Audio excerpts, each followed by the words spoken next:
And it reminds me of the couplet of the great poet of all time in Arab, Imra al-Qais.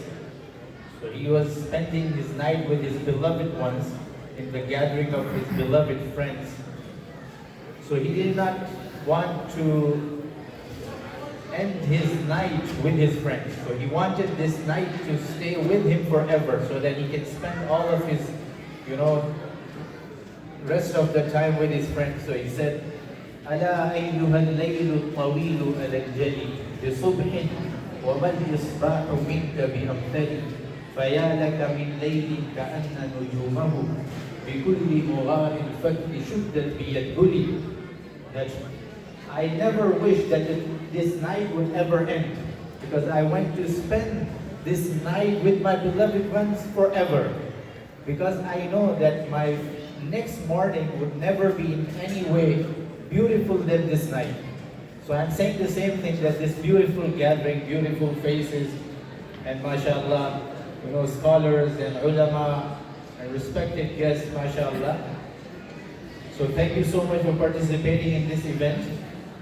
And I would like to share some of my personal, story with this event.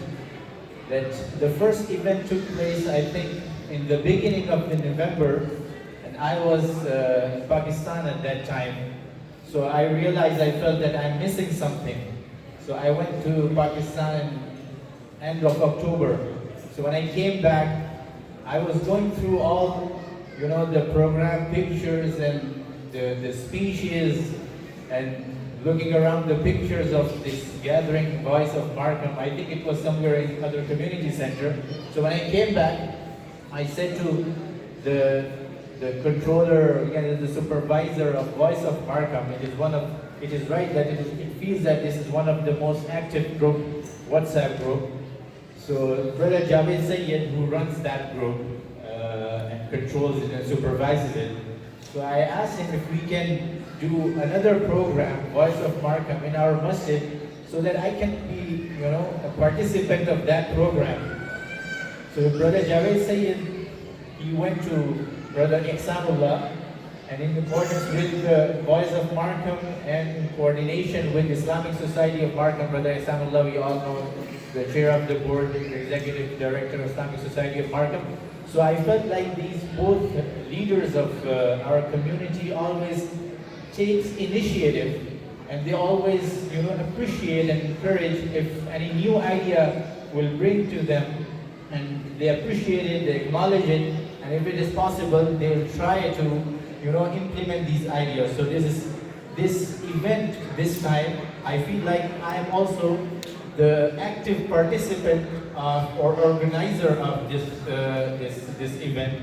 And actually, organizer, we all know that Brother Javed Sayyid, with all his the team of organizers and volunteers, and Brother Ihsanullah, the chair of the board of Islamic Society of Markham.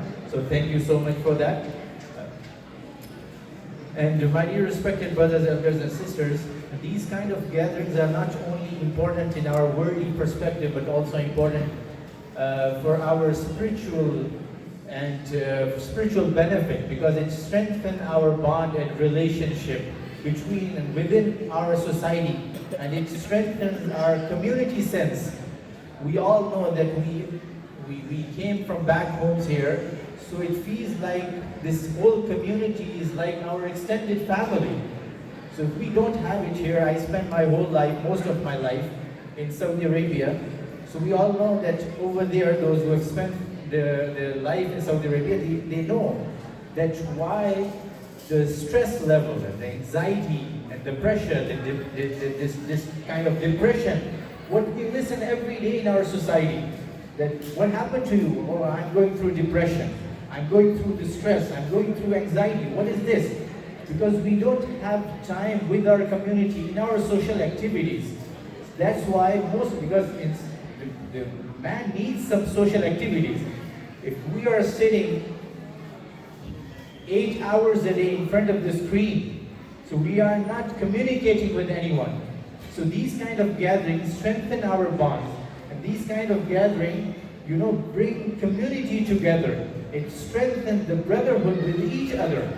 And when we sit with each other, we chit-chat, we communicate with them, so it releases our stress. So in Saudi Arabia, you know that these Arab people, after every second week, I spent my whole life with Arabs actually, so they would go out of, with their friends in desert, in desert and plain areas, and in Sahara, and they would sit over there, they would drink qahwa and sit with them, and spend a very good leisure time with them.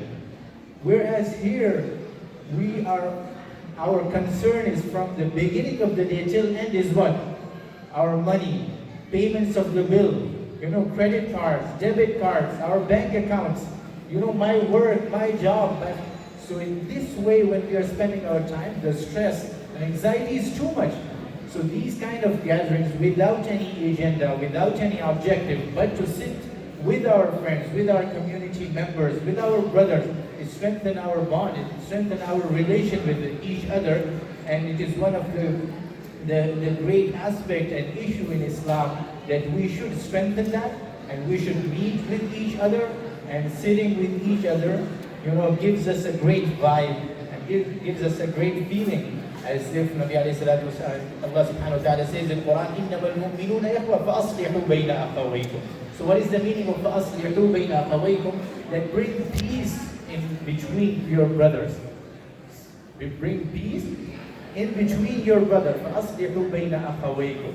And Islam teaches us everything. Last hadith I mentioned, and I have finished my talk, that Nabi alayhi salatu wasalam, when we feel like Islam is only related or limited to ibadat, the worship of Allah subhanahu wa ta'ala. So whenever we listen to talk, most of the time after the Jum'ah prayer, some of the time, some comments or observation from our brothers, so they say, you talk about dhikr of Allah, you talk about salat, you talk about the siyam, the fasting in the month of fasting, you talk about hajj. But we never talk about huquq al-ibad and mu'asharat and societal etiquettes. So he said that, no doubt about it, that Allah subhanahu wa ta'ala, that Nabi alayhi salatu wasalam, when Salman radiallahu anhu, he was mocked by the polytheists, by the non-believer, and he said, عَلَّمَكُمْ نَبِيُّكُمْ كُلَّ شَيْءٍ حَتَّى الْخِرَاءَةَ. That he was making fun of the teaching. We think that our deen is limited to ibadat. Come to masjid, pray salat, and that's it. Just you do dhikr, recitation of Quran, and that's it. You reach the level of piety and you reach the level of taqwa. But that's not the case, because the portion of ibadat in our Islam is only 1/3. There is a great, the fiqh book and the jurisprudence of Hanafiya. So we have Hidayah. It has 4 volumes. In the first volume, the Imam talks about the whole ibadat, from taharat, salat, ibadat, the zakat, and hajj. The rest of the 3 mujallad, 3 volumes, he talks about the huquq. So the ibadat is only one portion of our deen. No doubt about it, it's very important, but it's only one portion of our deen.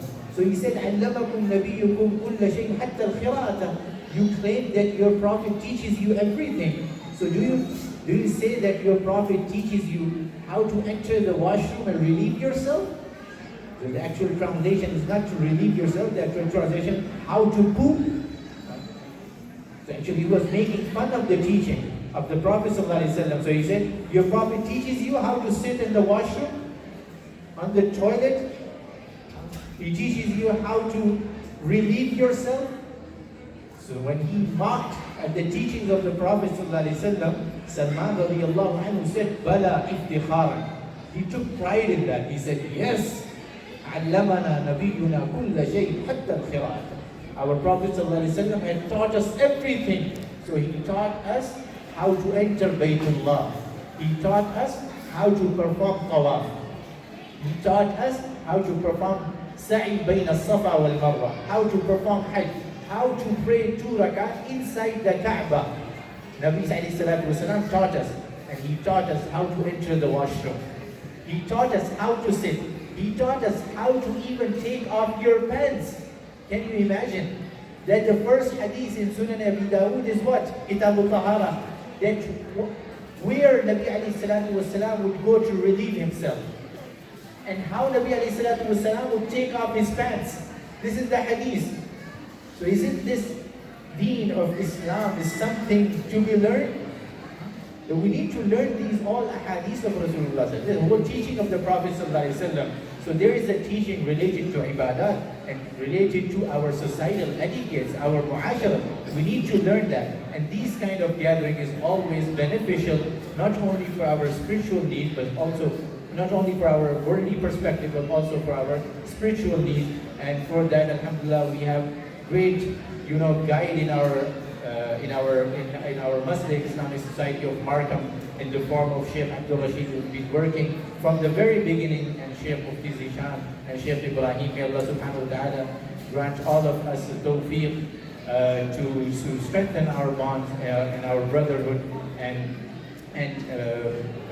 bring peace and love and good relationship with each other. Subhanallah wa bihamdihi, subhanakallahumma wa bihamdika, nashhadu an la ilaha illa anta, nastaghfiruka wa natubu ilayk. Jazakumullahu khairan.